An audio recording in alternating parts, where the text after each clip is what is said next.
Aujourd'hui, je vais vous montrer une action. Film à suspense de 2008, intitulé Terra Nova. Spoiler à venir. Faites attention et prenez soin de vous. Sur les froides collines d'une île déserte, Zilin essaie de trouver un endroit sûr pour camper.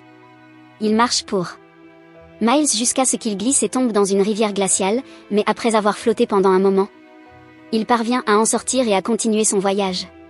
Lorsqu'il est trop fatigué pour continuer, il s'arrête pour s'appuie contre un gros rocher, attrape une fleur à manger et commence à repenser à la façon dont tout cela a commencé. Zilin est en prison à vie pour l'assassinat de 6 hommes, quand un après-midi, il est emmené voir le directeur de la prison, qui lui demande de quoi il rêve. Il n'est pas le seul à vivre ça. Plusieurs de ses codétenus sont également convoqués au bureau du gouverneur et on leur demande la même question. Mauriac dit qu'il veut voir la mer, Yakut veut assister à la guerre contre la Chine. Obesianka ne parlera pas, Obesian veut travailler dans cette prison et être gouverneur, Tolia veut suivre les progrès de la station spatiale et Sipa veut revoir les femmes, mais la réponse de Zilin est jamais montrée. Le gouverneur leur dit qu'ils ont été sélectionnés pour être transférés dans une colonie pénitentiaire. Et peu de temps après, tous les prisonniers sont embarqués dans un navire. Comme dans la vraie prison. Les prisonniers sont divisés en groupes et placés dans des cellules, bien qu'Obesian agisse comme s'il était le patron. Et tue même un homme pour prendre son lit. Lorsque l'écoutille est enfin fermée et que le bateau décolle, les prisonniers commencent à paniquer, pensant que tout cela n'a été qu'un stratagème pour les laisser mourir en mer. Comme les hommes commencent à devenir violents, Zilin se souvient d'une conversation qu'il a eue avec Sipa en prison. Sipa a de graves problèmes mentaux et dessinait toujours sur le mur et disait des bêtises. Mais ce jour-là, il a mentionné que le paradis et l'enfer n'avaient plus de siège et un troisième purgatoire. Endroit préparé pour des gens comme eux. Zillian avait pensé qu'il s'agissait plus de ses bêtises habituelles. Mais il commence à en voir les mérites maintenant. Au bout d'un moment, tout le monde se calme et essaie. Passer le voyage à bavarder et à manger, mais au milieu du voyage, un gang s'échappe d'eux. Une des cellules, à la recherche de leurs compatriotes. Obesian fait semblant de négocier au début uniquement pour tuer l'homme qu'il recherche, provoquant une émeute, les prisonniers des deux côtés commencent à frapper. Et s'entretuant à travers les barreaux à l'exception de Starry, un vieil homme qui reste derrière en train de prier. Le combat ne dure cependant pas longtemps, les gardes arrivent rapidement et après les avoir arrêtés avec un coup de semonce, ils lancent une grenade à gaz endormie pour tous les assommer. Finalement, ils y parviennent. Sur une île déserte, où les prisonniers sont mis avec des menottes numérotées et laissés à la plage pour qu'ils puissent écouter ce que M. Olafson et Martha, les chefs du projet Terra Nova, devoir dire. Depuis que la peine de mort est devenue illégale dans tous les pays, les prisons ont été à court d'espace pour contenir un si grand nombre de criminels, c'est pourquoi le gouvernement russe a offert ce terrain pour démarrer ce projet, financé par certaines organisations internationales. À partir d'aujourd'hui, les prisonniers sont des colons vivant sous leur protection, et tout dont ils ont besoin pour survivre, y compris de la nourriture qui devrait durer 3 mois. Un satellite les surveillera tout le temps, et il y a aussi des bouées de communication autour. Ils ont la possibilité de prendre un bateau vers l'un d'eux pour appuyer sur le bouton rouge et dire ce dont ils ont besoin. Si un feu vert apparaît, cela signifie que la demande a été acceptée. Obesian n'est pas content à l'idée d'être enregistré 24 heures sur 24, 7 jours sur 7, alors il lance un gros rocher en signe de protestation. Mais les gardes le font rapidement reculer avec quelques coups de semonce. Martha précise que les bouées peut également être utilisées pour demander à quitter le projet en disant son nom et la raison pour laquelle ils vouloir partir. S'ils le font, ils seront renvoyés en prison. En mettant les bouées sur la mer à la place de plage, il s'assure que la décision est mûrement réfléchie avant de se risquer à embarquer sur un bateau. Avant de partir, les gardes déposent un trousseau de clés sur le sable, expliquant qu'elles sont numérotées pour correspondre leurs menottes. Les prisonniers se précipitent vers eux et commencent à se battre pour eux tandis que Zilin et Sipa restent en toute sécurité derrière, ne saisissant que les clés que les autres laissent tomber. Starry décide également de rester derrière et regarder comment un gang forme une ligne autour des clés pour empêcher leurs rivaux d'entrer et le groupe se dirige vers les caisses laissées par les gardes pour ramasser des armes et attaquer la foule avec. Finalement, le gang d'Ali prend le contrôle de la situation. Ali reçoit une veste et de bonnes chaussures pour lui-même et Starry avant de choisir un homme à envoyer sur le bateau, mais dès qu'il attrape quelqu'un, le groupe en profite pour attaquer et le combat recommence. Des dizaines d'hommes meurent dans combat, Mauriac tue Ali avec un rocher, Obesian tue Starry également avec un rocher. Et les 3 hommes qui montent sur un bateau pour atteindre la bouée tombent à la mer et meurent noyés. Tous les prisonniers restants se rendent à l'entrepôt et commencent à distribuer les fournitures. Et Obésian profite des outils trouvés pour ouvrir ses menottes de force. Zilan emballe un tas de fournitures dans un sac et se saisit d'une veste en écoutant Sipa dire qu'il n'y a aucun moyen que la nourriture durera 3 mois, puis il quitte la région pour survivre par lui-même et, espérons-le, trouver un moyen de sortir de l'île, nous ramenant au début de l'histoire. Zilan explore l'île jusqu'à ce qu'il trouve une zone sans neige et une formation rocheuse qui lui fournira un abri. Alors il décide de s'asseoir en regardant une photo de sa famille qu'il a cachée dans son uniforme pénitentiaire. Il lui manque terriblement et s'endort les larmes aux yeux. Un peu plus tard, il se réveille quand il entend des couinements, il s'avère que les provisions étaient remplies de rongeurs.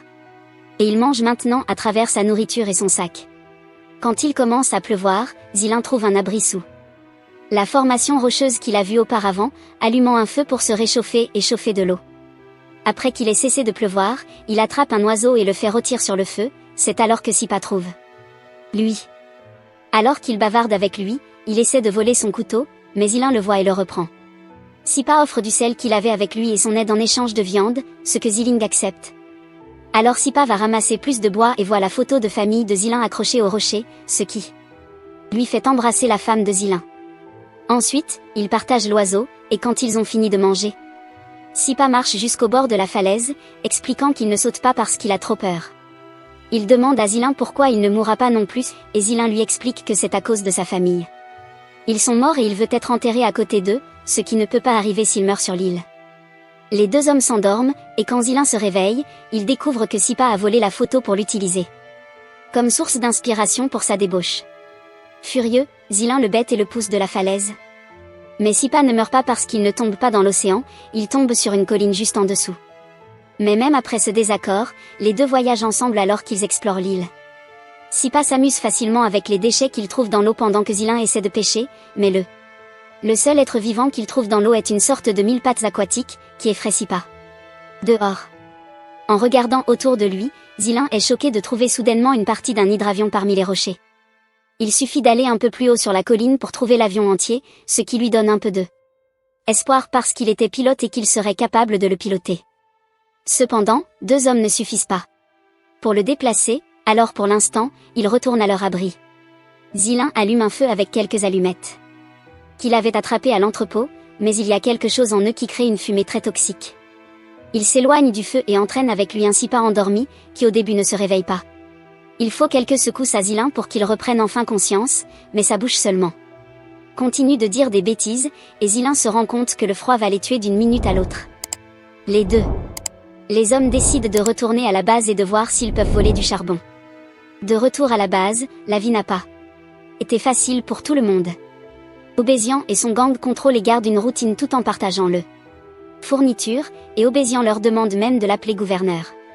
Mais ils gardent toute personne qui n'est pas dans leur équipe à l'intérieur de la caserne, ils ne leur permettent de sortir que pour se promener dans un espace clos, semblable à de vraies prisons, tandis que les Estonais leur crient dessus depuis la tour de guet.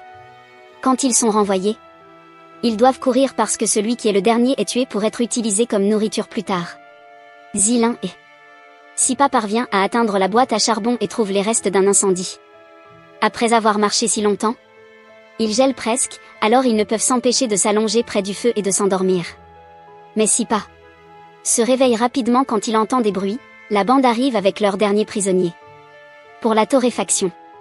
Il court se cacher derrière un rocher, mais Zilan est toujours là-bas, alors il revient vers. Sauvez-le, mais il n'est pas assez rapide et les hommes d'Obésian les trouvent et les capturent. 2 d'entre eux sont ramenés à la base, où Obésian essaie de décider quelle sera leur punition pour avoir s'enfuir avec des fournitures quand ils sont arrivés. Yakut essaie de leur rappeler qu'ils étaient de leur côté pendant le combat contre le navire, obligeant les Estonais à l'insulter pour avoir tenté de s'immiscer. Yakut répond en frappant lui, et cela amène tout le gang à faire équipe pour le frapper en retour, ce qui vaut à Yakut une place dans la caserne avec Zilan et Sipa. Ils se promènent un moment et quand Estonais annonce il est temps de rentrer, Zilan reste derrière, mais Sipa revient de lui et l'entraîne à l'intérieur avec lui. Ils ne peuvent que regarder le dernier homme debout être capturé et attaché à un poteau, mendiant de l'argent. L'eau comme son dernier souhait, alors Sipa a pitié de lui et porte une tasse à ses lèvres avant qu'il ne soit tué. Plus tard, avant d'aller dormir, le groupe discute de la possibilité de se rebeller. Ils ne sont pas sûrs car cela peut être dangereux, mais Shram les convainc que cela vaut la peine d'essayer. Le lendemain matin, Tolia montre à Obezianka qu'il a installé un piège secret dans son atelier pour attraper les voleurs potentiels. Après que le groupe ait fait sa promenade quotidienne, Estoney essaie de les ramener à l'intérieur pour obtenir l'habituel. Le jeu se déroule, mais seuls 2 hommes courent, les autres reculent et se rassemblent pendant que Yakut lance une pierre à Estoney pour le faire taire. Zilin s'approche d'Obezian et lui propose un marché, s'il les laisse partir. À la bouée et demander de la nourriture, il lui dira où se trouve l'avion qu'il a trouvé. Obezian accepte et ouvre la porte pour les laisser sortir. Pendant que Tolia et Zilin partent avec 2 autres hommes sur le bateau, Obezian demande à ces hommes s'ils savent quelque chose sur Zilin, et c'est ainsi qu'il apprend qu'il était pilote, que sa famille est morte dans un accident d'avion et qu'il est allé en prison pour avoir tué des régulateurs de vol à l'aéroport avec un fusil. Ce crime a été qualifié de meurtre dans un état d'agitation émotionnelle grave, ce qui, selon Obezian, signifie que Zilin a mauvaise conscience. Dès que le bateau est assez loin, il ordonne au groupe de retourner à la caserne, annulant son accord. Yakut essaie de les affronter, mais il est immédiatement tué, alors Obezian attrape un autre homme avant de déclarer que le jeu reprend. Le groupe ne peut que courir vers la caserne car un combat serait une très bonne idée car les hommes d'Obezian sont armés. Pendant ce temps en mer, l'un des hommes tombe du bateau, mais il le rattrape juste à temps et faites-le remonter. Tolia atteint la bouée et demande de l'aide, mais elle est cassée, et même pas ses outils aidera. Il retourne sur le rivage et Zilin dit à Obezian que la nourriture est en route, mais Obezian ne le croit pas parce qu'il n'y avait pas de feu vert de confirmation. Tolia lui rappelle l'existence de l'avion, mais Obezian ne croit pas non plus que ce soit vrai, mais cela inspire Obezianka de se déplacer avec ses bras ouverts comme un. Obezian trouve cela distrayant et l'attrape par le cou, alors Tolia profite de l'occasion pour venir vers lui par derrière et le tuer. 2 autres membres de son groupe, Amurbek et Arzanov, tuent le reste de leur gang et regardent les Estonais s'enfuir avant qu'il peut aussi le rattraper. Il demande à Zilin ce qu'il faut faire ensuite, et il leur demande de libérer les hommes du caserne parce qu'ils jurent que la nourriture arrive et qu'ils n'ont tout simplement pas vu la lumière parce qu'elle était cassée. Les hommes sont sceptiques à ce sujet et lui rappellent maintenant qu'ils ont beaucoup de corps pour se nourrir plus tard. Mais Tolia pense qu'il devrait être enterré. Zilin lui rappelle également l'avion. Alors Amurbek et Arzanov acceptent finalement. Ils libèrent les prisonniers et leur disent qu'ils sauront attendre quelques jours que la nourriture arrive, mais ils ne s'utiliseront plus comme nourriture. Donc tout le monde doit rester calme et coopérer. Ils enverront également un groupe pour sauver l'avion, qu'ils mettront dans un hangar qu'ils construiront et le répareront lentement pour s'échapper plus tard. Soudain, Sipa interrompt leur plan en affirmant qu'il n'y a pas de satellite tout en écrivant un message SOS. En utilisant du sable et 3 corps. Quelque temps plus tard, Estoney retourne à la base, et à cause de les nouvelles règles qui disent qu'ils doivent maintenir la paix, ils décident d'ignorer ce qu'il a fait pour eux pour l'instant et partager quand même leur nourriture avec lui. Zilin guide un groupe d'hommes vers l'avion, et leurs humeurs augmentent considérablement quand ils voient qu'il a dit la vérité. Ensemble, ils le démontent pour faciliter le transport et ramènent les pièces à la base. Finalement, Martha arrive sur l'île avec un groupe de gardes. Ils utilisent du gaz pour garder les hommes loin, mais ils permettent à Zilin de venir lui parler et de discuter de la liste des choses qu'ils ont demandées. Elle ne comprend pas pourquoi ils demandent de l'essence, et il explique que c'est pour les générateurs, qui sont censés être éoliens mais ils ne fonctionnent pas pendant la nuit polaire. En vérité, ils veulent le gaz pour l'avion. Zilin en profite pour demander pourquoi ils n'ont pas répondu au message SOS de Sipa, et Martha explique que leur satellite est de type infrarouge, ils voient la chaleur.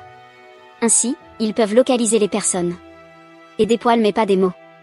Elle veut aussi savoir ce que les gens faisaient si loin de la base. Il y a quelques jours, et il lui dit qu'il pêchait. Il ne le croit pas parce qu'il n'y a pas de poisson dans la région, alors il ment à nouveau et leur dit qu'ils ont mangé ces créatures ressemblant à des mille-pattes, qui elle trouve très choquant. Ils veulent également savoir combien des 206 colons d'origine il reste. Ce que Zilin trouve suspect car ils devraient pouvoir le dire avec leur satellite. Il dit. Il en reste 87, et beaucoup sont malades, mais personne ne veut abandonner le projet et retourner en prison. Avant le départ de Zilin, Marthe lui dit qu'il a droit à une demande personnelle. Alors il lui donne quelques feuilles de papier lui demandant de bien fournir le groupe. Une fois que les gardes ont quitté les nouvelles fournitures, Zilin et ses hommes essaient le gaz dans l'avion caché dans le hangar et confirment avec plaisir que cela fonctionne. Ensuite, ils regardent un nouveau groupe d'Américains. Les prisonniers arrivent alors que les gardes et Martha quittent l'île. Ces prisonniers ont aussi un chef. Un très grand homme à qui Zilin essaie de serrer la main. L'homme ne le prend pas, en fait. Il frappe Zilin, ce qui déclenche un combat entre les deux camps. La rencontre est brutale et personne hésite à aller tuer, alors Sipa entraîne Zilin avec lui pour le cacher dans l'atelier. L'un des Américains essaie de les suivre, mais il tombe dans le piège de Tolia et meurt sur le coup. Arzanov affronte le leader américain et est maîtrisé, mais avant qu'il ne puisse se faire tuer. Amurbek intervient et tue le grand homme à la place alors que les bâtiments autour d'eux prennent feu. Tous. Celle-ci est surveillée par les chefs de projet. Quand ils réalisent que la situation est enfin hors d'eux contrôle et que plus de 40% de la colonie a été tuée, Martha appelle le bureau central et on lui dit. Pour continuer avec Code Naked Island, qui envoie un groupe de gardes sur l'île qui tire sur tous les prisonniers de rappel tandis que Martha brûle les lettres de Zilin. Heureusement, quelques hommes sont encore en vie grâce d'avoir caché dans les montagnes ou le hangar, Zilin, Sipa, Arzanov et Tolia. Ensemble, ils poussaient l'avion, mais quand ils sont sur le point de monter à bord, Sipa leur dit au revoir et court vers les collines pour qu'ils puissent sauter dans l'océan, sans plus avoir peur. Le trio restant entre l'avion et Zilin parvient à le faire décoller en toute sécurité, bien que les gardes leur tirent dessus sur le chemin. Ses deux compagnons meurent, mais Zilin n'est pas touché par les balles, alors il s'envole dans sa liberté.